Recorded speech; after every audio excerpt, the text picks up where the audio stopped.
स्वागत हूं हिमांशु द्विवेदी और स्वागत है आपका हमारी खास पेशकश सियासत के सिकंदर में।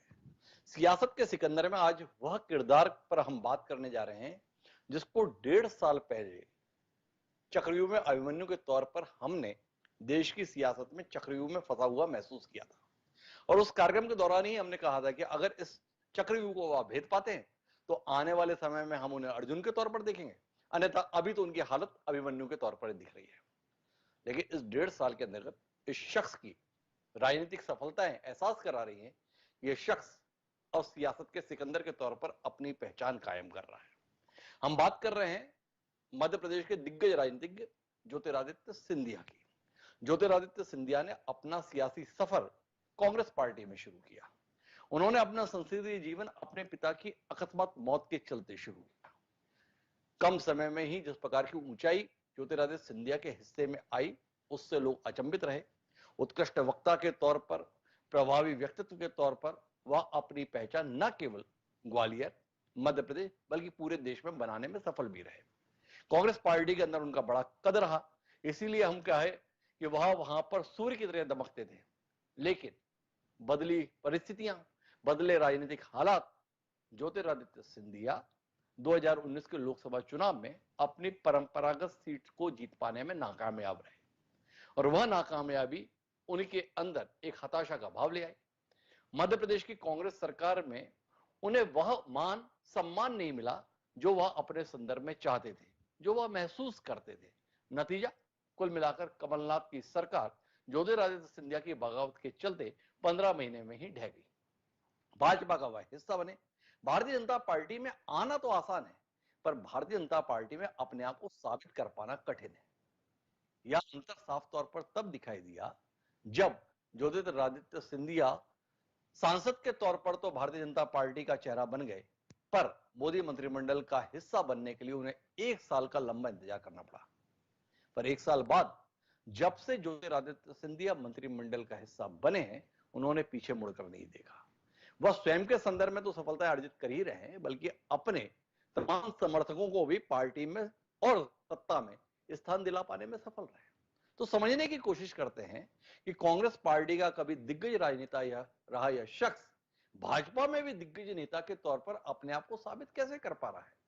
क्या उनकी यह सफलता सिकंदर के तौर पर मान्यता दिलाने के लिए पर्याप्त नहीं है?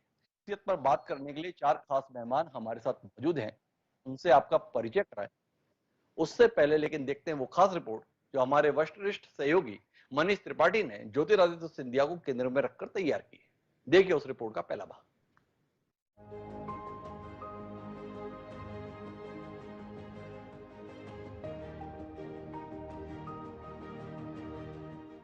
जो तौर है दुनिया का उसी तौर से बोलो। बहरों का इलाका है, जरा जोर से बोलो। ये कैचियां हमें उड़ने से खाक रोकेंगी कि हम परों से नहीं हौसलों से उड़ते हैं। राहत इंदौरी के ये शेर मध्य प्रदेश की सियासत के कद्दावर नेता और केंद्रीय मंत्री ज्योतिरादित्य सिंधिया की शख्सियत के अंदाज़े बयां को दर्शाती हैं। राजनीतिक नजरिए से देखे तो पिछले 2 साल सिंधिया के सियासी उभार के सबसे अहम साल कहे जा सकते हैं। प्रधानमंत्री नरेंद्र मोदी ने ज्योतिरादित्य सिंधिया पर जिस तरह से भरोसा दिखाया वो बताता है कि सिंधिया बीजेपी की राष्ट्रीय और प्रदेश की राजनीति में अहम कड़ी और किरदार हैं। सिविल एविएशन और इस्पात मंत्रालय की अहम जिम्मेदारी संभाल रहे सिंधिया सियासत के सिकंदर बनकर उभरे हैं।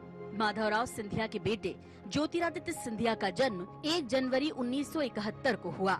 सिंधिया को सियासत विरासत में मिली। सिंधिया परिवार भारतीय राजनीति के उन परिवारों में शुमार हैं जिनके पास राजशाही विरासत के साथ ही लोकतंत्र में भी रसूख कायम है। ज्योतिरादित्य सिंधिया कांग्रेस या बीजेपी किसी भी पार्टी में रहे हों, उनका कद और रुतबा एक सा रहा। पिता माधवराव सिंधिया की असमय मौत के बाद उन्होंने कांग्रेस के साथ सियासी पारी शुरू की, लेकिन 2020 में उन्होंने जो राजनीतिक फैसला लिया उसने मध्य प्रदेश की राजनीतिक दशा और दिशा ही बदल दी। उनके बीजेपी में जाने से मध्य प्रदेश की सियासत में सबसे बड़ा सत्ता परिवर्तन हुआ, जो प्रदेश के सियासी इतिहास में दर्ज हो गया। इसे लेकर अलग अलग तरह के विश्लेषण जरूर सामने आए, लेकिन सिंधिया इन सब से इतर अपने ही राह में बहते रहे। कांग्रेस से हाथ छुड़ाकर कमल के साथ सफर में निकलते ही सिंधिया के सियासी सितारे परवान चढ़ने लगे। बीजेपी में पिछले कुछ वक्त में उनका सियासी कद तेजी से बढ़ा है। सिंधिया सियासत के सिकंदर बन गए हैं, कांग्रेस ऐसा नहीं मानती। कांग्रेस के अंदर विभिन्न मंचों पर शोभायमान होते थे, जिनका एक वरिष्ठता में क्रम था, जिनको सम्मान मिलता था। ये स्थिति है कि कूनो मोदी जी आते हैं तो चीते गिनने में ड्यूटी लगा दी जाती, चीतों की अगवानी में ड्यूटी लगा दी जाती है। और जिस प्रकार से हमने मोदी जी के कार्यक्रम में देखा कि एक साइड में कोने में खड़े हैं, तो जिस प्रकार से रोज उनके अपमानजनक वीडियो तस्वीरें सामने आती, किस प्रकार उनकी उपेक्षा हो रही, तो निश्चित तौर पर हमें तरस भी आता है। हाँ, सिकंदर कभी वो भाजपा में नहीं बन पाए, कांग्रेस में रहते तो जरूर सिकंदर बन पाते। ज्योतिरादित्य सिंधिया के परिवार में उनकी पत्नी और बेटा महाआर्यमन सिंधिया और बेटी अनन्या राजे है। सिंधिया की पत्नी प्रियदर्शनी राजे वडोदरा राजघराने की बेटी हैं, जिनका सिंधिया के राजनीतिक फैसलों में अहम योगदान माना जाता है। बीजेपी में शामिल होने के बाद 7 जुलाई 2021 को सिंधिया को मोदी सरकार में नागरिक उड्डयन मंत्रालय की जिम्मेदारी मिली। यहाँ ये बताना जरूरी है कि सिंधिया को विरासत ही मिली यहाँ, क्योंकि उनके पिता माधवराव सिंधिया भी नागरिक उड्डयन मंत्री रह चुके हैं। सिंधिया मोदी की टीम के अहम सदस्य हैं। सिंधिया बीजेपी के राष्ट्रीय कार्यकारिणी में भी शामिल हैं। उन्हें पीएम मोदी के साथ बीजेपी के राष्ट्रीय अध्यक्ष जेपी नड्डा की टीम का भी अहम सदस्य माना जाता है। केवल मोदी सरकार में शामिल होने से सिंधिया का कद नहीं बढ़ा, बल्कि उनका रुतबा मध्य प्रदेश की शिवराज सरकार में भी जबरदस्त तरीके से बढ़ा है। शिवराज सिंह चौहान के मंत्रिमंडल में सिंधिया समर्थक मंत्रियों की अच्छी खासी संख्या है। निगम मंडलों में भी उनके समर्थकों को तवज्जो है। प्रदेश कार्यकारिणी में उनके समर्थक शामिल हैं। बीजेपी सिंधिया में भविष्य देख रही है। ये भारतीय जनता पार्टी की एक बड़ी ताकत है ज्योतिरादित्य सिंधिया जी। उन्होंने वो काम किया है जो कभी महामानव किया करते थे। इस मध्य प्रदेश में लंका को जलाया उन्होंने, जो पाप की लंका 15 महीने खड़ी की थी कांग्रेस ने। जिस प्रकार से मध्य प्रदेश को त्राहिमाम हो रहा था, बर्बाद हो रहा था, उससे बचाने का काम ज्योतिरादित्य सिंधिया जी ने किया और भारतीय जनता पार्टी को उनके इस कृत्य पर गर्व है। और आज वे केंद्र से लेकर मध्य प्रदेश तक भारतीय जनता पार्टी की बड़ी ताकत है। सियासी दृष्टि से ज्योतिरादित्य सिंधिया के लिए आगे आने वाला वक्त बेहद अहम है। मध्य प्रदेश के साथ साथ केंद्रीय राजनीति में भी उनको बड़ी जिम्मेदारी मिल सकती है। 2023 में मध्य प्रदेश में विधानसभा चुनाव होने हैं। निश्चित रूप से इन चुनाव में सिंधिया का रोल सबसे खास होगा। इसको लेकर राजनीतिक पंडित क्या राय रखते हैं, ये जानना भी दिलचस्प है। ये उनके साथ ताकत भी उनकी वही है कि वो दूसरों से अलग दिखने की ताकत है। और वो ताकत जो है ना, एक राजा के रूप में, एक महाराज परिवार के रूप में उनको बाकी नेताओं से अलग करती है। लेकिन दूसरी बात ये है कि वो निश्चित तौर पर अपने आयोजनों के जरिए ये दिखाने की जरूर कोशिश करते हैं कि वो एक सहज और जनता के बीच जाने वाले आदमी हैं। हालांकि इतनी सहजता माधवराव सिंधिया दिखाते थे, उतनी ये नहीं दिखा पा रहे। बीजेपी में आने के बाद सिंधिया ने अपने को बदला है। उनका राजनीतिक स्टाइल पूरी तरह से चेंज हो चुका है।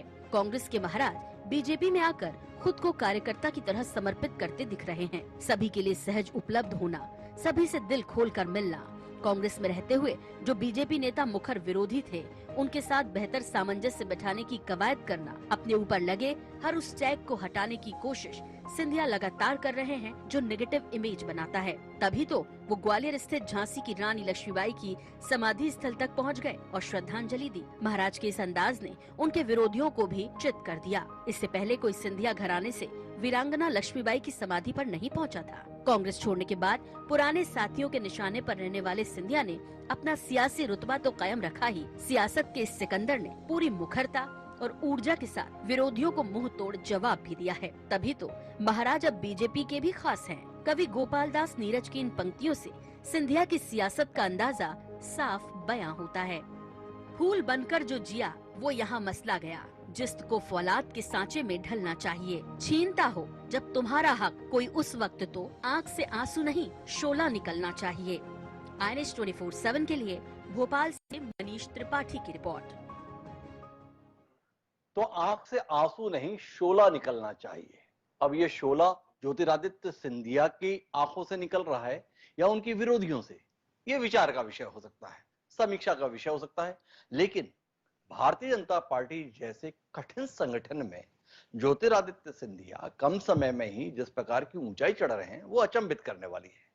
क्या कुछ ऐसा है जिसके तहत उन्हें ये सफलता मिल रही है, समझने की कोशिश करते हैं। हमारे इस गुत्थी को सुलझाने के लिए कई खास मेहमान हैं। हमारे साथ में सिंधिया जी के कट्टर समर्थक, कई लोग उन्हें सिंधिया जी का हनुमान भी कहते हैं, प्रदेश शासन में मंत्री प्रद्युम्न सिंह तोमर खासतौर पर इस मौके पर मौजूद है। हमारे साथ में कभी सिंधिया जी के साथ रहे और इस समय सिंधिया के मुखर विरोधी, ग्वालियर चंबल अंचल में बेहद सम्मानीय कांग्रेस पार्टी के वरिष्ठ नेता पूर्व सांसद प्रताप भानु शर्मा जी भी मौजूद हैं। हमारे साथ दीपक विजयवर्गीय जी मौजूद हैं, जो भारतीय जनता पार्टी का विचारवान चेहरा है, और इन सबके बीच में ग्वालियर चंबल की राजनीति को बेहद बारीक तरीके से बूझने वाले वरिष्ठ पत्रकार डॉक्टर राकेश पाठक जी भी साथ जुड़ चुके हैं। आप सभी का स्वागत है। चर्चा की शुरुआत प्रद्युम्न सिंह तोमर जी से ही करते हैं और उनसे ही समझने की कोशिश करते हैं कि जिस भाजपा के खिलाफ आप सियासत करते थे, जिस भाजपा के खिलाफ ज्योतिरादित्य सिंधिया सियासत करते थे, उस भाजपा का हिस्सा क्या बने? आपने तो कई भाजपाइयों को पीछे छोड़ दिया। तमाम भाजपाई जो दशकों से मध्य प्रदेश की राजनीति में पार्टी का चेहरा हुआ करते थे, उन सबकी छवि धूमिल सी हो गई ज्योतिरादित्य सिंधिया के आगे। कैसे हो रहा है ये सब, समझना चाहते हैं।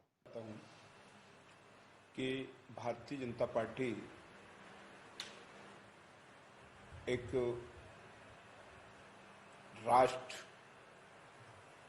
की प्रगति के लिए, आम जन की सेवा के लिए काम करती है, और जिसके कारण भारतीय जनता पार्टी की अपनी एक अलग पहचान है।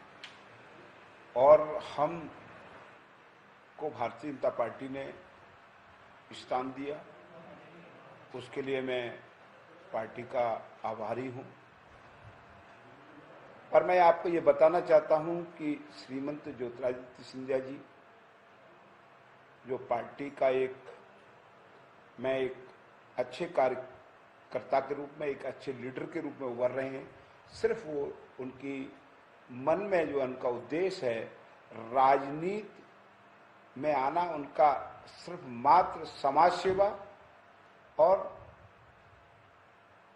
प्रदेश और देश का विकास है, इसके कारण उनकी एक पहचान है। और उसी काम की वजह से उन्हें देश के यशस्वी प्रधानमंत्री एक नहीं दो विभागों की जिम्मेदारी दी है, तो कहीं न कहीं उनकी कार्य क्षमता को देखकर ही जिम्मेदारी दी है, तो कहीं न कहीं उनकी कार्य क्षमता को देखकर ही ये काम दिया गया है, और उसी के कारण उनकी ये पहचान है। तो ये मामला इतना सरल नहीं है, मामला बड़ा पेचीदा है।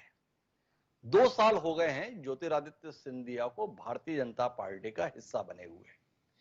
इन 2 साल में ज्योतिरादित्य सिंधिया पहले भाजपा के सदस्य बनते हैं, फिर राज्यसभा के माध्यम से सांसद बनते हैं, 1 साल गुजारते हैं तो केंद्रीय मंत्रिमंडल का हिस्सा बनते हैं, नागरिक उड्डयन जैसा विभाग पाते हैं।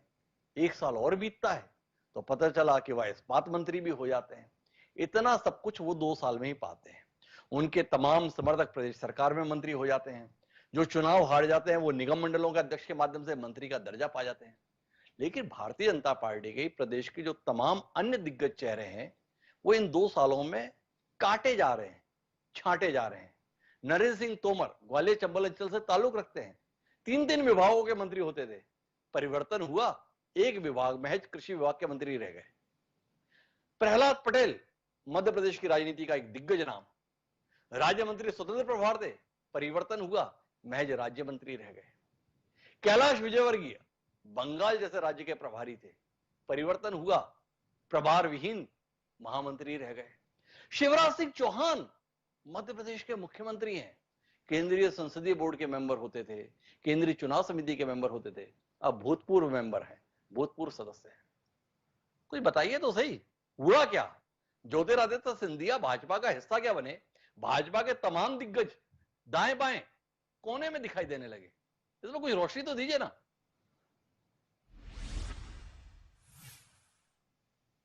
के शीर्ष नेतृत्व कर रहे हैं और उनकी एक अलग पहचान, ये पार्टी का नेतृत्व है कि कब किसका कहां सदुपयोग करें, ये पार्टी का निर्णय है।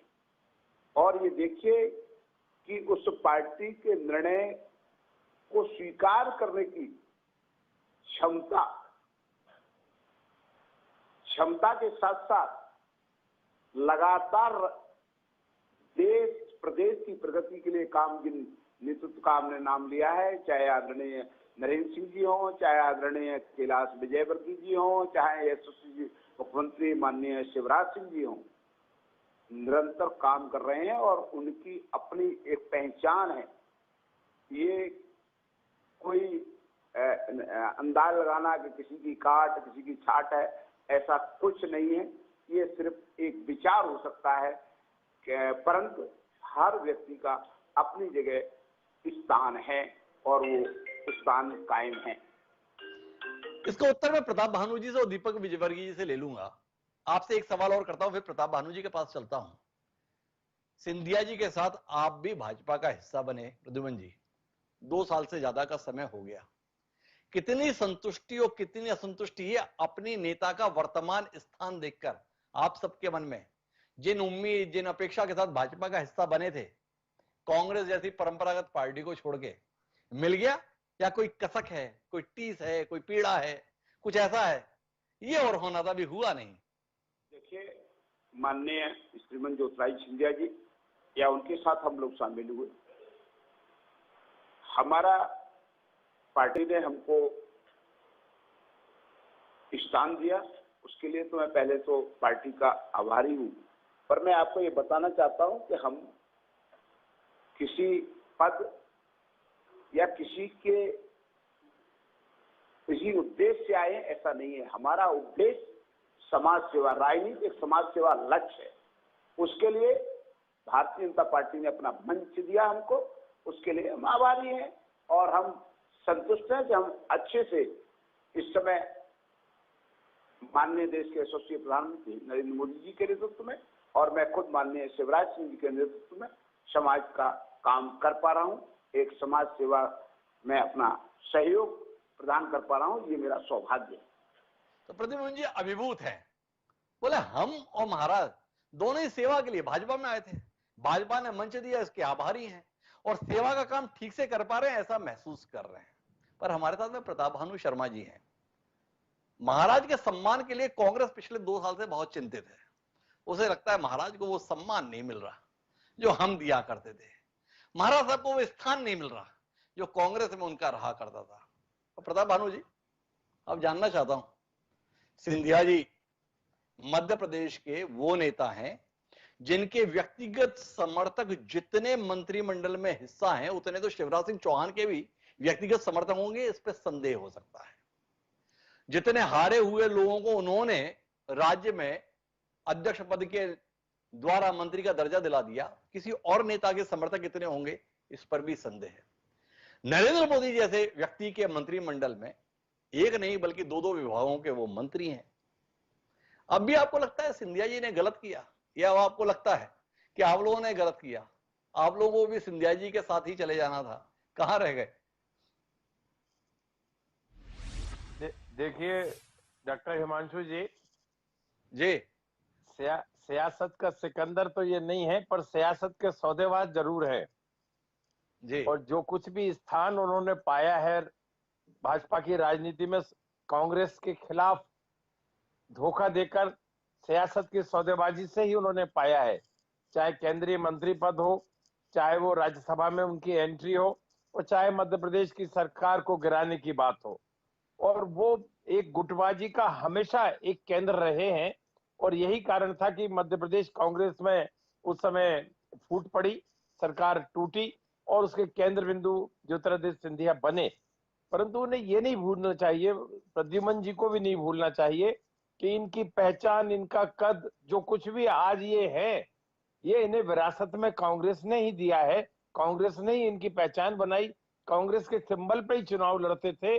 और मुझे अच्छी तरह से याद है जब श्रीमंत माधवराव सिंधिया जी की डेथ हो गई थी, उस समय सोनिया गांधी जी ने इनके निर्वाचन क्षेत्र में मीटिंग रखी थी जी। इनकी माता श्री ने सोनिया जी को वचन दिया था कि जो कुछ पाल पोस कर ज्योतिरादित्य सिंधिया को बड़ा किया है, अब मैं आपको उनके हवाले करती हूँ, भविष्य इनका आपके साथ में है। उस आम सभा में हजारों लोगों के बीच, तो जो अपनी माँ के, अपने पिताजी के वचन को नहीं निभा सकते, उनको आप सिकंदर कैसे कहेंगे? वो तो बहुत बड़े धोखेबाज, बहुत बड़े सौदेबाज साबित हो गए। अब बीजेपी में क्या हो रहा है ये आप स्वयं देख रहे हैं।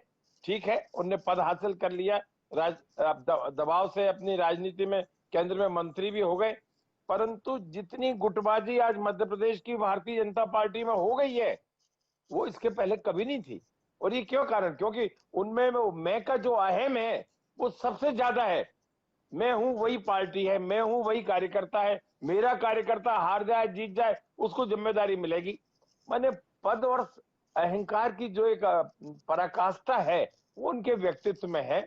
विश्वसनीयता तो रह नहीं गई। अब पता नहीं जो भी उन्होंने भाजपा में जाके, हमसे तो कोई तो संबंध है प्रताप नहीं। भानु, आप कह रहे हैं कि वो सियासत के सिकंदर नहीं सौदागर हैं। राज्यसभा सांसद के तौर पर उनका बनना हो, आपकी बात मान सकते हैं। वो अपने तमाम समर्थकों को प्रदेश में मंत्री बनवाना हो तो भी आपकी दलील को स्वीकार कर सकते हैं। वह स्वयं केंद्र में मंत्री बनाए गए, नागरिक उड्डयन मंत्री बने, यहां तक भी आपकी बात को चलो स्वीकार कर लेते हैं।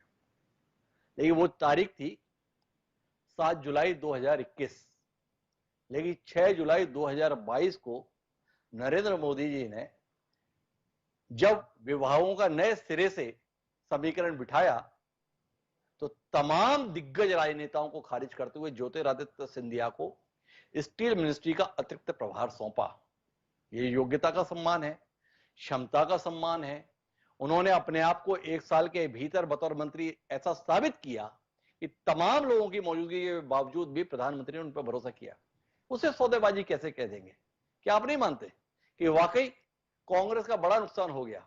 एक होनहार राजनीतिज्ञ आपकी आपसी खींचतान के चलते भाजपा का हिस्सा हो गया और भाजपा में अपने आप को साबित करने में भी सफल हो गया। हिमांशु जी, आपसी खींचतान की वजह से भाजपा का हिस्सा नहीं हुए। ये स्वयं के जो सत्ता मोह था उसके कारण ये भाजपा के हिस्सा हुए। आपने स्वयं अपने पहले स्टेटमेंट में कहा कि जब वो लोकसभा का चुनाव हार गए तो एक बड़ी निराशा के दौर से वो निकल रहे थे, इसमें कोई दो राय नहीं है। और जिस तरह से वो उन्होंने, कांग्रेस ने तो उस समय भी उनका मान रखा, किसी भी तरह उनको छोड़ा नहीं, वो खुद ही कांग्रेस छोड़कर गए। पर उन्हें ये तो समझना चाहिए था कि 18 साल का जो कैरियर, जो जिम्मेदारी, जो कार्य क्षमता उनकी देख रहे हैं, वो कांग्रेस के मंत्री के रूप में, कांग्रेस के सांसद के रूप में, कांग्रेस के कार्यकर्ता के रूप में ही तैयार हुई। उनमें काम करने की क्षमता है, इसमें कोई दो राय नहीं है।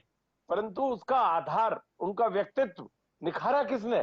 कांग्रेस के नेतृत्व ने, सोनिया जी ने, कांग्रेस के नेतृत्व ने वो आगे बढ़ने का मौका मिला।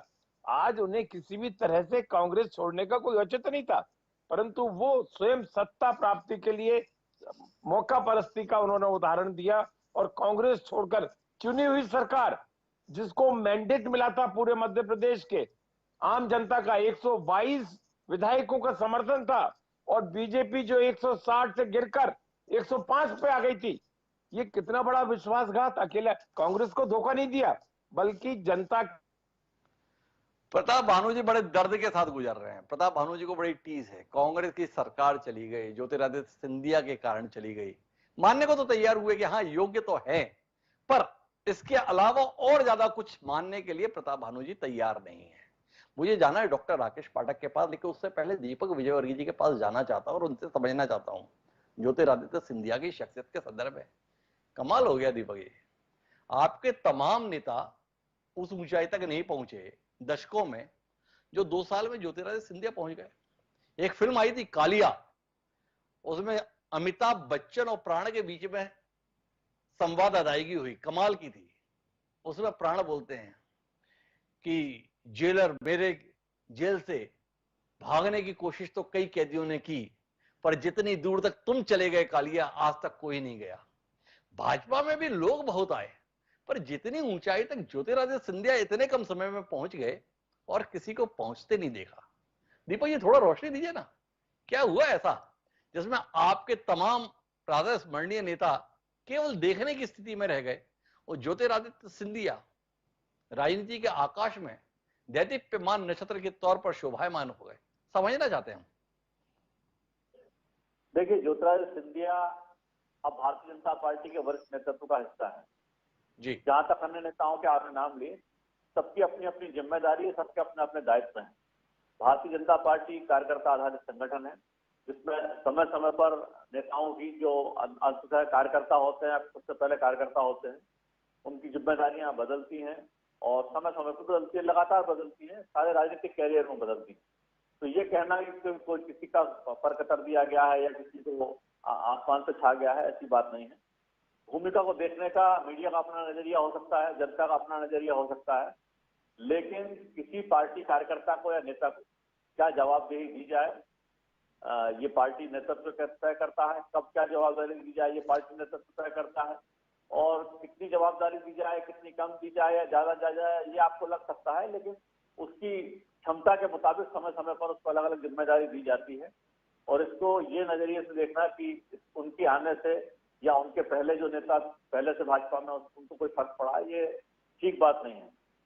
रही बात ऐसा आपका कहना हो सकता है दीपक विजयवर्गीय जी, आपने ये भी कहा मीडिया का अपना देखने का नजरिया होता है, पर आप बेहद कुशाग्र राजनीतिज्ञ हैं, बड़े ही सारगर्भित प्रवक्ता के तौर पर आपकी छवि रही है। थोड़ा विस्तार से बात करते हैं ना, क्या गलत आकलन कर रहा है मीडिया?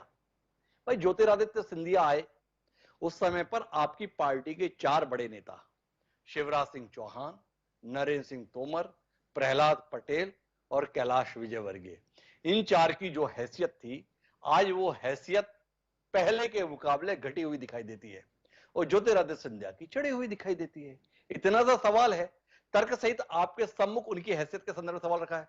किसने उम्मीद की थी प्रहलाद पटेल जैसा अनुभवी राजनीतिज्ञ, 3 दशक का संसदीय अनुभव रखने वाला शख्स, केंद्र में राज्य मंत्री स्वतंत्र प्रभार का तौर पर काम करता है, परिवर्तन होता है और राज्य मंत्री बना दिया जाता है। ऐसा डिमोशन शायद ही कभी देखने को मिले। नरेंद्र सिंह तोमर वो शख्स रहे हैं पिछले 8 साल के दौरान, जब भी कोई विभाग कोई मंत्री छोड़ता था तो उसका दायित्व नरेंद्र सिंह तोमर जी को मिलता था। पर इस बार अजीब हुआ, नरेंद्र सिंह तोमर जी से 2 विभाग छीन लिए गए और केवल कृषि विभाग उनके पास रह गया।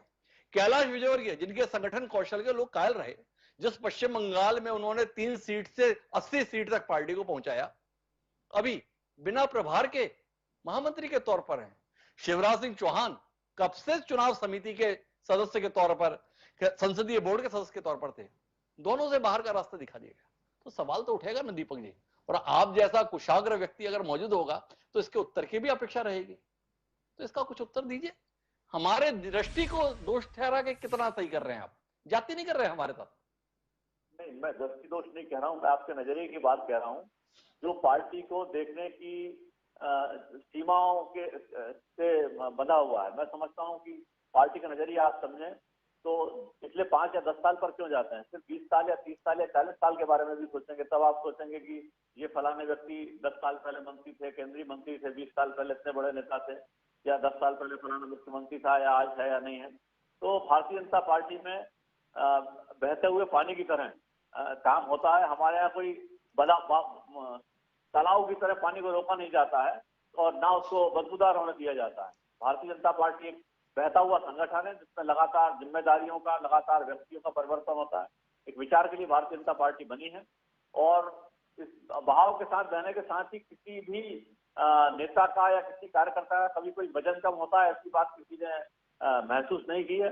मैं समझता हूं कि भाजपा का नजरिया है बहुत स्पष्ट है, चाहे शिवराज सिंह चौहान जी हो। तो दीपक जी से हम सवाल व्यवहार के कर रहे हैं, वो हमें सिद्धांत के पाठ पढ़ा रहे हैं। तो जो व्यवहार की बात कर सकता है उनकी ओर रुख कर लेते हैं। डॉक्टर राकेश पाठक हमारे साथ हैं। सिंधिया जी की भारतीय जनता पार्टी में स्थिति, सिंधिया जी की प्रदेश सियासत में स्थिति और सिंधिया जी की देश की सियासत में स्थिति को लेकर डॉक्टर राकेश पाठक आपका नजरिया प्रद्युम्न सिंह तोमर जी के साथ जाना चाहेंगे, प्रताप भानु जी के साथ जाना चाहेंगे, दीपक जी के साथ खड़ा होना चाहेंगे, या इन तीनों को छोड़कर कोई और राह पर निकलना चाहेंगे? डॉक्टर राकेश पाठक।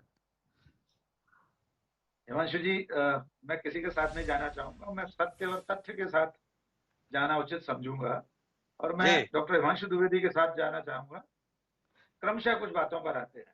मैं एक अद्भुत संयोग बताना चाहता हूँ। प्रद्युम्न सिंह जी को हो सकता है स्मरण हो, क्योंकि ग्वालियर से हैं। मैं जब ग्वालियर में नवभारत में संपादक था और श्रीमान ज्योतिरादित्य सिंधिया जी जब सक्रिय राजनीति में आए, माधवराव सिंधिया जी के कैलाशवासी होने के बाद, तो शुरुआती 1-2 साल के उनके तेवरों को, उनकी सक्रियता को देखकर मैंने अपने कॉलम में, मेरा वीकली कॉलम छपता था ग्वालियर नामा, उसमें एक शीर्षक दिया था हिमांशु जी, और वो एक शेर था, सारा निजाम पलट के रख दूंगा, सारा निजाम पलट के रख दूंगा, अभी तो देख रहा हूं हवा जमाने की। और हिमांशु जी, मैं ये कल्पना नहीं कर सकता था कि जिस वक्त मैंने लिखा था कि 17-18 साल बाद ज्योतिरादित्य सिंधिया सचमुच में निजाम पलट के रख देंगे, और सचमुच एक प्रदेश का पूरा निजाम पलट के रख देना कोई छोटी घटना नहीं थी। जी। अब मैं आता हूं बिंदुवार। वर्तमान पर आने से पहले थोड़ा सा अतीत की ओर झांक लें। ज्योतिरादित्य सिंधिया जब राजनीति में आए और उसके बाद उन्होंने क्या क्या हासिल किया। 4 बार वे सांसद रहे, दोनों बार यूपीए सरकार में मंत्री रहे, भारतीय राष्ट्रीय कांग्रेस के राष्ट्रीय महासचिव रहे, प्रियंका गांधी के समकक्ष यानी गांधी परिवार की एक प्रतिनिधि के साथ जी। लोकसभा में उपनेता रहे, मुख्य सचेतक रहे, चीफ विप। हिमांशु जी, चीफ विप यानी उनके दस्तखत श्रीमती सोनिया गांधी और राहुल गांधी पर भी लागू होते थे। पार्टी का चीफ विप सदन में होना बहुत बड़ी बात है। जी। महाराष्ट्र की विधानसभा चुनाव की स्क्रीनिंग कमेटी के संयोजक रहे, मध्य प्रदेश चुनाव अभियान समिति के संयोजक रहे। ये चीजें पर्याप्त नहीं थी, ऐसा मान लेते हैं कि ये सम्मान के लायक पद और अवसर उन्हें नहीं दिए कांग्रेस ने, बहुत छोटी छोटी चीजें। इसके बाद 2019 का वे विधानसभा चुनाव हार गए। 19 पर जाने से पहले 18 की मतगणना की तारीख 10 दिसंबर 2018, उसके बाद जो 2-3 दिनों तक हुआ, मेरे बहुत ही प्रिय और अजीज मित्र हैं प्रद्युम्न सिंह जी, स्वयं प्रद्युम्न सिंह जी साक्षी हैं कि 122 लोगों में से कितने विधायकों का समर्थन उनके साथ था। इसकी तस्वीरें 27 सफदरजंग के सरकारी आवास के बाहर दरी बिछाकर जो धरना दिया गया था विधायकों द्वारा, सिंधिया जी के समर्थकों द्वारा, वो उसका प्रामाणिक तथ्य सबके सामने है। 1 दर्जन विधायक नहीं थे। बहुत जोर लगाकर 12, 14, 15 या 16 हुए होंगे, सही संख्या प्रद्युम्न भाई बता देंगे। ऐसी स्थिति में कांग्रेस विधायक दल के वे नेता नहीं चुने गए, कमलनाथ मुख्यमंत्री बन गए। सबसे बड़ा अपराध तो ये हुआ कांग्रेस पार्टी की ओर से कि 12 विधायकों के समर्थन वाले नेता श्री ज्योतिरादित्य सिंधिया को मुख्यमंत्री नहीं बनाया। ये अक्षम्य अपराध था कांग्रेस का। फिर 2019 में वे अपने संसदीय सीट पर चुनाव हार गए। यह भी निश्चित तौर पर कांग्रेस के राष्ट्रीय नेतृत्व की ही गलती होगी कि जो संसदीय सीट राजमाता विजयाराजे सिंधिया, माधवराव सिंधिया की सिलसिले की सीट थी, वहां ज्योतिरादित्य सिंधिया चुनाव हार गए। आपने अपने इंट्रो में कहा था कि वे उसके बाद व्यथित थे या निराशा में थे, स्वाभाविक है। इसके बाद उन्होंने दल बदल किया और इस वक्त भारतीय जनता पार्टी में हैं। मैं ऐसा मानता हूं कि राजनीति में ये जो दौर है, ये सिद्धांतहीनता का दौर है। इसलिए हमें ज्योतिरादित्य सिंधिया की कोई विशेष आलोचना करने की जरूरत नहीं है कि वे अब उस पार्टी में हैं जिस पार्टी के सिरमौर माननीय नरेंद्र मोदी जी को वे लोकसभा में जीरो कहते थे। जीरो ऐसे उंगली से बनाकर जीरो कहा था कि ये सामने जो बैठे हैं नरेंद्र मोदी जी विदेश में हीरो हैं और देश में जीरो हैं। और बहुत सारे वीडियो हैं, तो वो व्यथित करने वाली चीजें हम बार बार क्यों याद दिलाएं। लेकिन उन्होंने जिस उद्देश्य से दल बदल किया था उसमें वे कामयाब रहे। मैं हमेशा से मानता रहा हूं ज्योतिरादित्य सिंधिया एक अपार संभावनाओं वाले राजनेता हैं। उनके पास आकर्षक छवि है, उत्कृष्ट वक्ता हैं, लोगों से सीधा संवाद है। इस सब के बाद अगर वे अपने संसदीय क्षेत्र में चुनाव हार जाते हैं तो ये एक बड़ी बात होती है। इसका आत्ममंथन उन्हें करना चाहिए। अब मैं आता हूं वर्तमान पर। आप जो उनका विकास क्रम देख रहे हैं, ये सचमुच प्रशंसनीय है कि दल बदल के बाद लगातार भारतीय जनता पार्टी में एक एक पायदान बढ़ते हुए वे वहां पहुंच गए हैं जहां सचमुच बाकी के जो नाम आप गिना रहे हैं उनके माथे पर चिंता की लकीरें उकेरने के लिए बहुत पर्याप्त है। कारण इसका एक और है हिमांशु जी कि 2023 में मध्य प्रदेश का विधानसभा चुनाव होना। कहीं ये उस राह पर तो नहीं बढ़ रहे हैं। श्यामला हिल्स पर सरकारी आवास अब थोड़ी दूर बचा है मुख्यमंत्री आवास से, थोड़ा पीठ लगी हुई है उस मुख्यमंत्री आवास से, अगर इस तरह से देखा जाए। अगर उस लक्ष्य की ओर भी बढ़ रहे हैं और उसके लिए वे नागपुर में केशव कुंज भी हुआते हैं, हेडगेवार भवन हुआते हैं, वे कार्यकर्ताओं के घर घर जाते हैं, खाना परोसते हैं। तो भारतीय राजनीति में ये सारे प्रपंच कोई राजनेता अगर करता है तो इसे आप खारिज नहीं कर सकते। और ऐसा करते हुए अगर वे सचमुच श्यामला हिल्स के उस बड़े परिसर में पहुंच जाते हैं नवंबर 2023 में, तो राजनीतिक सफलता के रूप में तो इसे गिना ही जाएगा। मैं ये तो मानता हूँ राकेश पाठक जी ने तो एक बड़ी संभावना की ओर इशारा कर दिया है। मेरे साथ में प्रद्युमन सिंह तोमर जी हैं। प्रद्युमन सिंह तोमर जी केवल ज्योतिरादित्य सिंधिया जी के साथ ही नहीं रहे हैं। प्रद्युमन सिंह तोमर जी को कैलाशवासी माधवराव सिंधिया जी के साथ काम करने का भी बड़ा अवसर मिला। सिंधिया समर्थकों की राजमाता के दौर से ही इच्छा रही कि मध्य प्रदेश का मुख्यमंत्री सिंधिया परिवार का व्यक्ति हो। माधवराव सिंधिया इस उम्मीद के साथ ही और समर्थकों की अपेक्षाओं को पूरा किए ही देवलोक गमन कर गए। पर ज्योतिरादित्य सिंधिया के संदर्भ में जिस तरीके से उनका कद बढ़ रहा है, डॉक्टर राकेश पाठक जैसा मजा हुआ पत्रकार भी श्यामला हिल्स के वर्तमान बंगले से मुख्यमंत्री निवास की दूरी को पाट देने की उम्मीद कर रहा है। प्रद्युमन सिंह तोमर जी से समझना चाहूंगा, जो कांग्रेस में ना हो सका, क्या भाजपा में पूरा होने की उम्मीद कर सकते हैं? प्रद्युमन जी।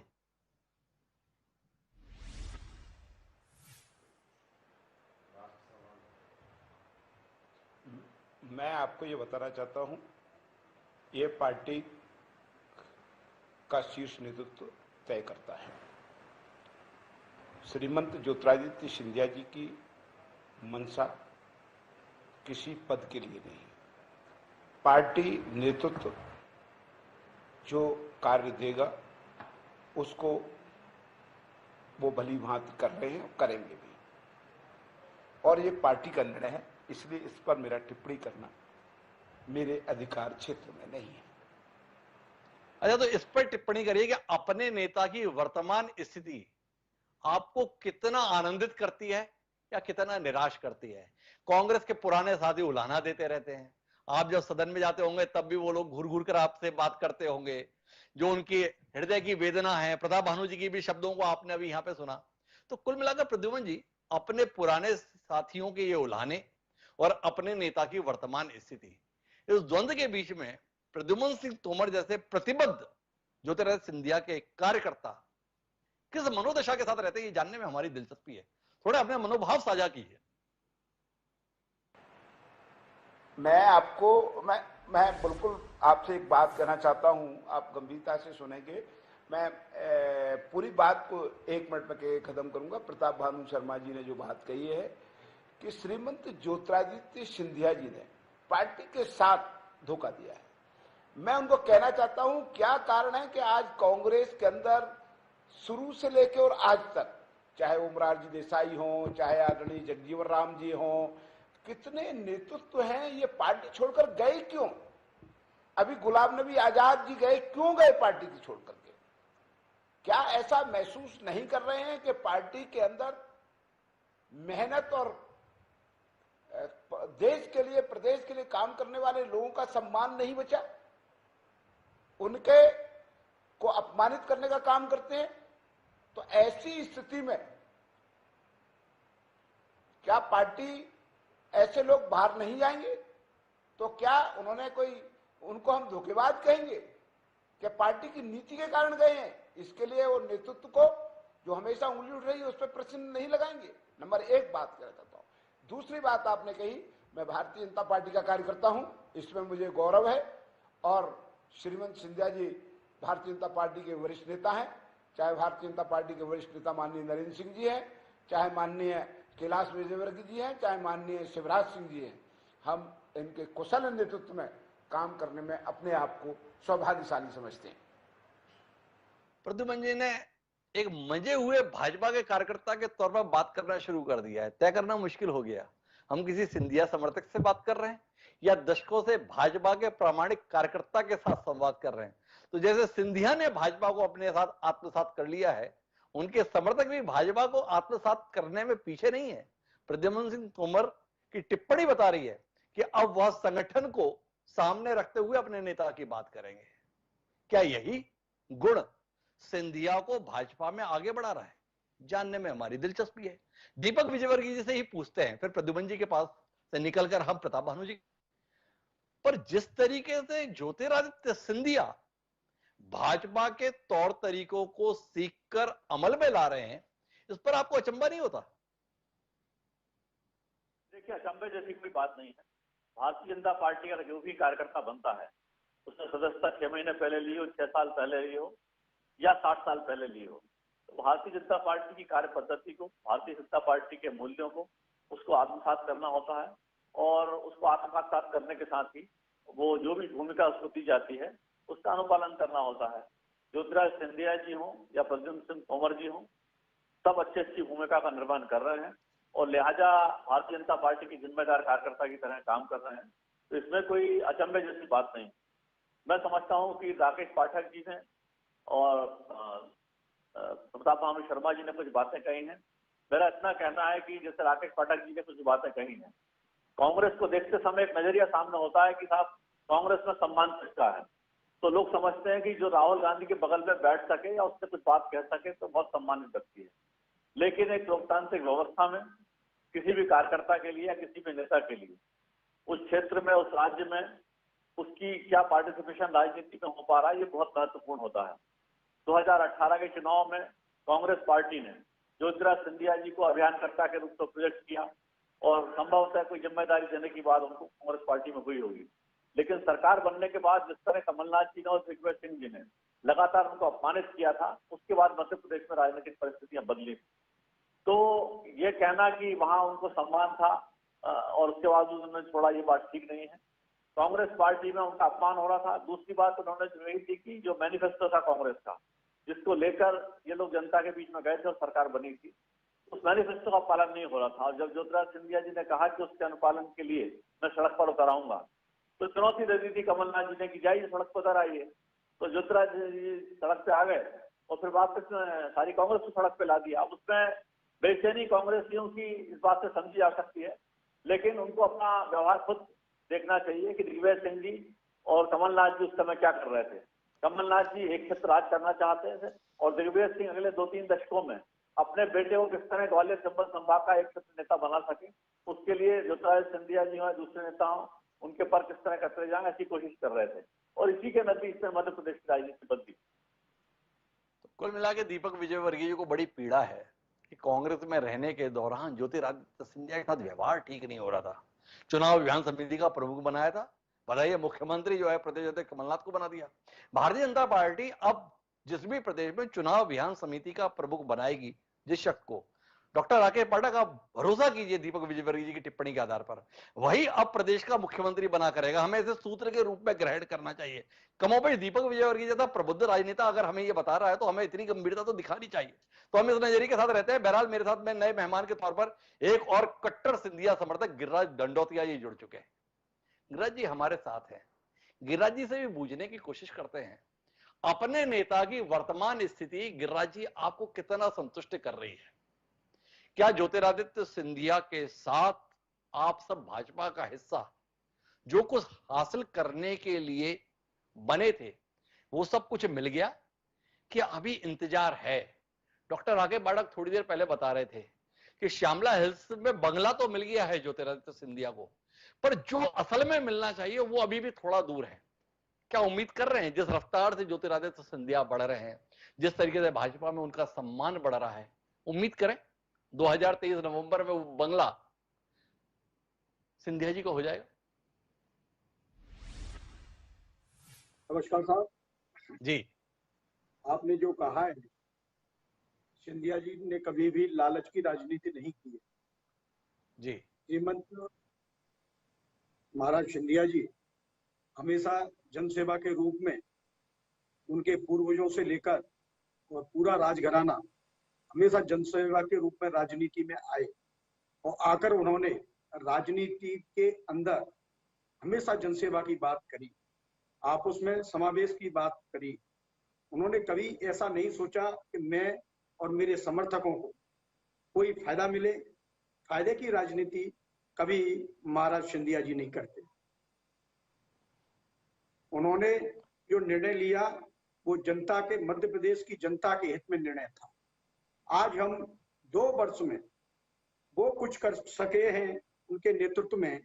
चंबल और ग्वालियर को आपके सामने 3-3 हजार करोड़ की रोडें, तुम्हारे 1100 करोड़ की रोडें, एलिवेटेड रोड ग्वालियर के लिए, आगरा से 3000 करोड़ की रोड ग्वालियर के लिए जो हाईवे को जोड़ेगी, जमुना एक्सप्रेस वे को, 500 करोड़ का रेलवे स्टेशन, 500 करोड़ रुपए का तुम्हारा वो हवाई अड्डा और कई तमाम योजनाएं सिंधिया जी ने अपने अंचल के लिए हमारे वरिष्ठ नेतृत्व से मिलकर, वरिष्ठ नेतृत्व के सहयोग से, वरिष्ठ नेतृत्व से मिलकर मंजूर कराई है और उनका शीघ्र ही आप देख रहे हैं उद्घाटन हो रहा है। गिरिराज जी, मैं बीच में रोकना चाहूंगा और आपसे समझना चाहूंगा, ये सब कुछ ज्योतिरादित्य सिंधिया के प्रभाव और प्रताप का इकबाल है, उसका नतीजा है।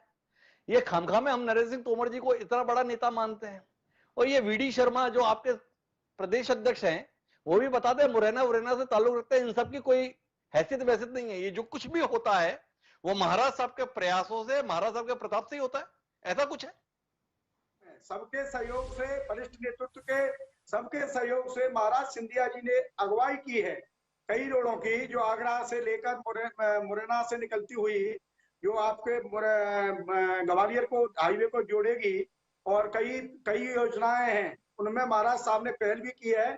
और सभी नेता, वरिष्ठ नेता भारतीय जनता पार्टी के नेताओं के, चाहे माननीय मुख्यमंत्री जी हो, चाहे माननीय वीडी शर्मा जी हो, चाहे माननीय नरेंद्र सिंह जी हो, चाहे माननीय शिवराज सिंह जी हो, और सभी नेताओं ने मिलकर और इस योजनाओं को उनके मन के अंदर थी, जो कांग्रेस की सरकार बनी थी, जो श्रीमंत सिंधिया जी ने जो सपना देखा था कि मध्य प्रदेश में सरकार बनेगी कांग्रेस की, तो हम किसानों का कर्जा भी माफ कराएंगे, हम ये रोडें भी डालेंगे, हम ये काम करेंगे, उनका पूरा मैप बन के तैयार था। अरे बड़ा महत्वपूर्ण टिप्पणी की गिरिराज जी, इतना सब कुछ हुआ और वो तो पदवत की कोई लालसा रखते नहीं। आपने ये भी बताया, वो आपने बताया कि सरकार जो बनी थी, महाराज साहब की इच्छा थी कि किसानों का कर्जा माफ होगा। वो जो आपने सरकार बनवाई है जो 2 साल से बहुत मजबूती से चल रही है, वो कर्जा वर्जा सब माफ हो गया किसानों का? क्योंकि आप अभी बता रहे हैं वो कर्जा माफ कराने के संदर्भ में सपना देखा था, रोड बनाने का सपना देखा था, तो वो कर्जा भी माफ हो गया गिरिराज जी? किसानों का अभी आपने देखा होगा। हेलो जी गिरिराज जी।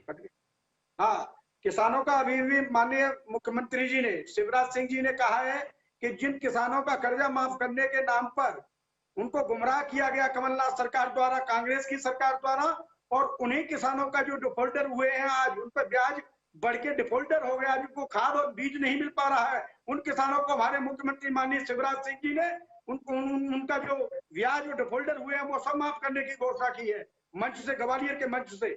ऐसा संवेदनशील मुख्यमंत्री गरीबों के लिए, हमेशा नौजवानों के लिए, महिलाओं के लिए, मजदूरों के लिए दिनों रात काम करने वाले हमारे मुख्यमंत्री और आदरणीय सिंधिया जी और भारतीय जनता पार्टी की सरकार दिनों रात काम कर रही है। कांग्रेस के अंदर हमने ऐसा नहीं देखा, भ्रष्टाचार का वहां तांडव फला हो रहा था, हमने अपनी आंखों से देखा। वहां तो चलो चलो चलो, लाओ लाओ लाओ, वहां किसी को मिलने तक टाइम नहीं था। हम जिस नेता से मिलने के लिए जाते हैं, भारतीय जनता पार्टी में हमें सम्मान मिलता है, हमको आदर मिलता है, और हमारे जो जनहितैषी कार्य होते हैं वो मिनटों में काम होते हैं। हम ऐसी पार्टी को सशक्त नमन करते हैं। हम श्रीमंत महाराज सिंधिया जी को नमन करते हैं कि उन्होंने हमको एक ऐसे रास्ते पर लाए हैं जिससे आज हम समाज का भी भला कर रहे हैं, अपने क्षेत्र की जनता का भी सेवा कर रहे हैं, और अच्छे विचारों के साथ हम अपने भारतीय जनता पार्टी में कार्य कर रहे हैं राष्ट्र के प्रति। गिरिराज जी का ओजस्वी उद्बोधन प्रताप भानु जी आपने सुना? कुछ हृदय में आपके हुक उठी, हाय मुझसे ये क्या हुआ, मैं इनके साथ हिस्सा क्यों नहीं बना? ऐसी किसी पीड़ा, किसी दर्द के साथ अब आप गुजर रहे हैं कि नहीं गुजर रहे हैं? देखिए, इस दल परिवर्तन ने अंचल में विकास का नया दौर ला दिया, किसानों के चेहरे पे खुशहाली ला दी। मूल माफ नहीं हुआ तो क्या हुआ, ब्याज माफ का तो ऐलान हो गया, गिरिराज जी बता रहे हैं। इसके बावजूद भी आप अपने प्रिय ज्योतिरादित्य सिंधिया को लेकर इतने नाराज, इतने क्रोधित और इतनी कटाक्ष भरी बातें कर रहे हैं। ठीक लगता है प्रताप भानु जी? स्वीकार कीजिए कि ज्योतिरादित्य सिंधिया प्रदेश में सफलता की नई इबारत लिख रहे हैं। नाराजी नहीं, कोई कटाक्ष नहीं, ये इसको आप जो सत्यता है, सच कड़वा जरूर होता है। अब दंडोतिया जी तो वाइस ऑफ सिंधिया बन के बात कर रहे हैं, तो अब उनका तो हम कोई जवाब देने ही नहीं चाहते। मुद्दा तो सिंधिया के ऊपर और उनकी सियासत पर है। और जो किसानों का कर्जा माफ करने की बात कही, ये तो विधानसभा से पारित किया हुआ था प्रस्ताव। इसको यदि लागू नहीं करवा पाए तो इसके लिए दोषी कौन है? शिवराज सिंह और ज्योतिरादित्य सिंधिया। यदि ये डिफेक्ट करके गए थे या अपने मैनिफेस्टो से अलग माफ हट कर गए। करिए प्रताप भानु जी, इस संदर्भ में थोड़ा आपके खिलाफ खड़ा हूं मैं। राहुल गांधी ने मध्य प्रदेश की जनसभा में स्पष्ट ऐलान किया था, हमारी सरकार बनेगी, 10 दिन के अंदर कर्जा माफ होगा। सरकार तो 15 महीने रही, पर किसानों का पूरी तरह कर्जा माफ नहीं हुआ। कुल मिलाकर राहुल गांधी ने मुख्यमंत्री नहीं बदला, पर ज्योतिरादित्य सिंधिया के कदम ने प्रदेश में मुख्यमंत्री क्या पार्टी को ही बदलवा दिया। तो ये इतिहास तो आपके साथ में है, लेकिन हम अभी कमलनाथ और सिंधिया के द्वंद्व में नहीं, बल्कि सिंधिया की भावी सियासत को लेकर बात कर रहे हैं। आखिरी बातचीत के लिए डॉक्टर राकेश पाठक एक बार फिर आपके पास रुक करता हूं।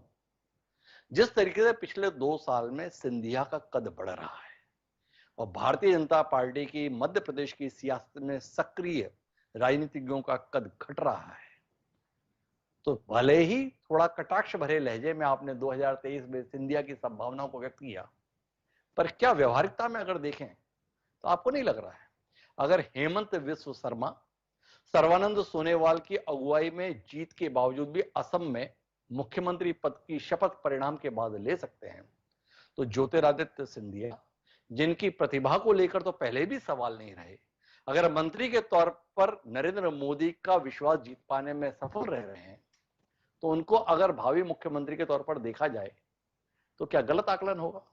क्या आप नहीं मानते हैं कि अब समय आ गया है जब ज्योतिरादित्य सिंधिया को मध्य प्रदेश के भावी मुख्यमंत्री के तौर पर राजनीतिक विश्लेषकों को थोड़ा गंभीरता से लेना चाहिए? जी, नंबर 1, मैंने बिल्कुल कटाक्ष में नहीं कहा था। पत्रकारिता के एक साधारण विद्यार्थी के नाते बहुत स्पष्ट कहा था, और उसमें आगे कुछ और जोड़ देता हूँ जी। जो मैं संभावना की बात कर रहा था, 2023 क्यों हो सकता है ज्योतिरादित्य सिंधिया उससे पहले मुख्यमंत्री बन जाए मध्य प्रदेश। राजनीति में कुछ भी संभव है, राजनीति अनिश्चितताओं और संभावनाओं का खेल होता है।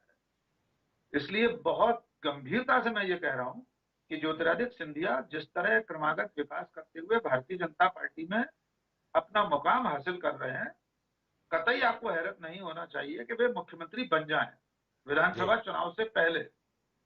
इसको इस रूप में भी देखिए कि भारतीय जनता पार्टी बहुत कायदे से पीढ़ी परिवर्तन करती है। हम लोग ग्वालियर से हैं, आप भी ग्वालियर से हैं, आपने देखा होगा हमारे दौर में शीतला सहाय कितने बड़े नेता थे, गृह मंत्री थे, मुख्यमंत्री बनने के लिए उनका नाम चलता था। फिर एक पीढ़ी परिवर्तन हुआ, नरेंद्र सिंह तोमर, अनु मिश्रा, ये सब लोग आए, फिर एक पीढ़ी परिवर्तन हो रहा है। अब बी.डी. शर्मा जी आयु के हिसाब से उसके बाद की पीढ़ी के हैं, नरोत्तम मिश्रा हैं, ज्योतिरादित्य सिंधिया हैं।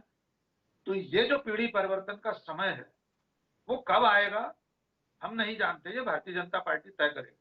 लेकिन उसके लिए ज्योतिरादित्य सिंधिया स्वयं को बहुत कायदे से प्रस्तुत कर रहे हैं, वो जो कुछ कर सकते हैं। मैंने आपको शुरू में कहा कि संघ से लेकर भारतीय जनता पार्टी के आम कार्यकर्ताओं और शिखर नेतृत्व तक सबके साथ उनका तादाद अभी ठीक चल रहा है। तो मैं पुनः दोहरा रहा हूं कि 2023 से पहले भी अगर कोई परिवर्तन हो जाए तो आश्चर्य मत कीजिए। तो 2023 के चुनाव के बाद के संदर्भ में नहीं, डॉक्टर राकेश पाठक, तो 2023 से पहले भी ज्योतिरादित्य सिंधिया को प्रदेश में मुखिया के तौर पर देखने की संभावना के साथ मौजूद है। लेकिन भारतीय जनता पार्टी के प्रामाणिक कार्यकर्ता, समर्पित कार्यकर्ता भी क्या इस आकलन के साथ हैं? जानने के लिए आखिरी टिप्पणी के लिए डॉक्टर दीपक राकेश पाठक से निकल के दीपक विजयवर्गीय जी के पास आता हूं और उनसे समझने की कोशिश करता हूं।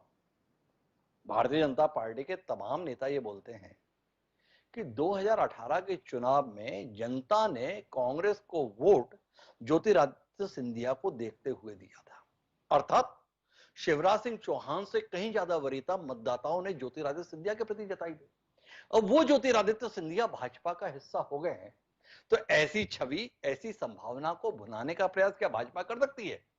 क्या डॉक्टर राकेश पाठक के आकलन को गंभीरता से लिया जा सकता है? दीपक विजयवर्गीय जी, आप ही बताए, क्योंकि आपने ही बताया था 2018 में चेहरा तो ज्योतिरादित्य सिंधिया थे। ये कांग्रेस घटिया पार्टी है जिसने कमलनाथ को मौका दे दिया, तो फिर इतना बड़ा संभावनाशील व्यक्तित्व क्या भाजपा आजमाएगी? देखिए, पहली बात तो यह है कि 2018 के चुनाव में भी भारतीय जनता पार्टी को 5 सीटें कांग्रेस से भले ही कम मिली हो, वोट भारतीय जनता पार्टी को ज्यादा मिले। और 2018 के चुनाव में भी भारतीय जनता पार्टी ने शिवराज सिंह चौहान जी को ही प्रधान मुख्यमंत्री के नाते प्रस्तुत किया था।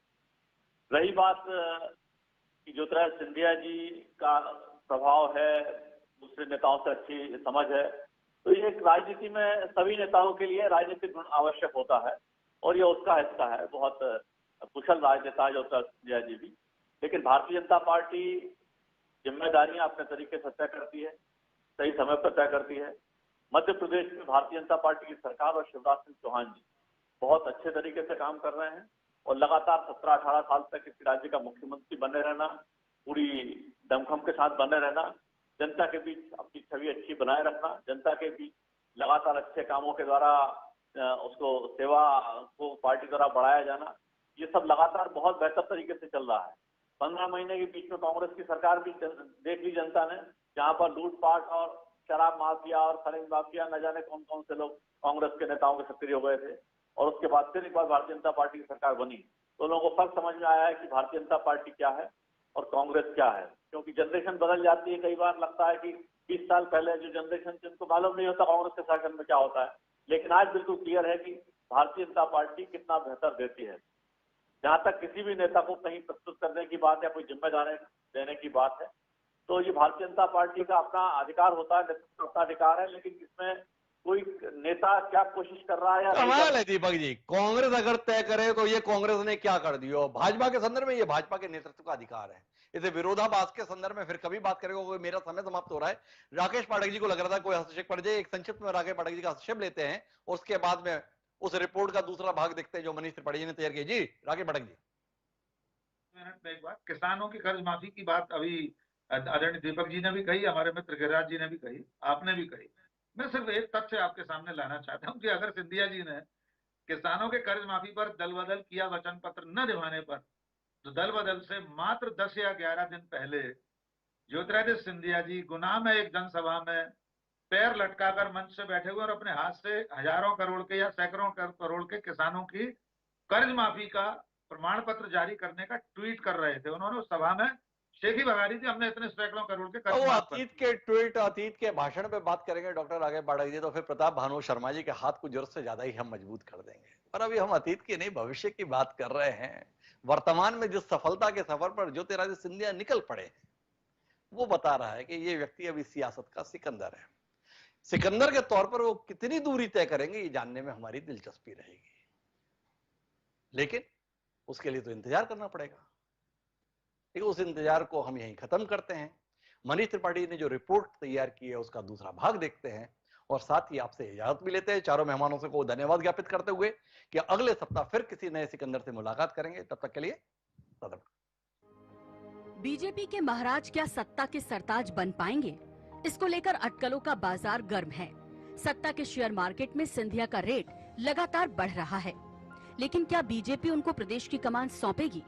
ऐसे कई सवाल आजकल सियासी पंडितों के बीच चर्चा में है। सिंधिया समर्थक तो पिछले कई सालों से उनकी ताजपोशी की उम्मीद लगाए बैठे हैं, लेकिन बीजेपी की सियासत को करीब से देखने समझने वाले जानते हैं कि बिना संघ के बैकग्राउंड वाले लोगों को वहां तो प्रमोट कर देती है जहां उनके पास खोने के लिए कुछ नहीं होता, फिर चाहे वो गोवा हो या नॉर्थ ईस्ट के राज्य।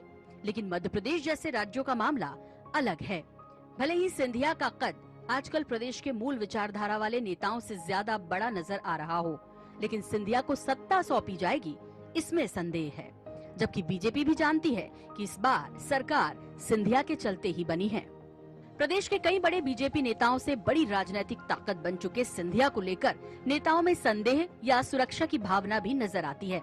वहीं महाराष्ट्र में हुए सत्ता परिवर्तन के बाद ये सवाल खूब पूछा जा रहा है कि एकनाथ शिंदे ने सत्ता बदलवाई तो उनको सीएम बनाया गया, तो फिर सिंधिया को क्यों नहीं? अब बीजेपी में जिस तरह से सिंधिया की पूछ परख बढ़ी है, उसको पार्टी की भावी राजनीति का संकेत भी माना जा सकता है। प्रदेश बीजेपी में सिंधिया के पास अपना अलग तंत्र है। चंबल से लेकर भोपाल तक उनके समर्थक नेता हैं। कई बार वो अलग पावर सेंटर की तरह नजर भी आते हैं। सिंधिया को लेकर तरह तरह की अटकलें हैं, लेकिन उनके हाथ क्या आएगा ये फिलहाल भविष्य के गर्त में है। सियासत के सिकंदर की असली परीक्षा अगले साल मध्य प्रदेश में होने वाले विधानसभा चुनावों में होगी। तब तक महाराज का राज बीजेपी में बुलंद जरूर रहेगा। INS 24/7 के लिए भोपाल से मनीष त्रिपाठी की रिपोर्ट।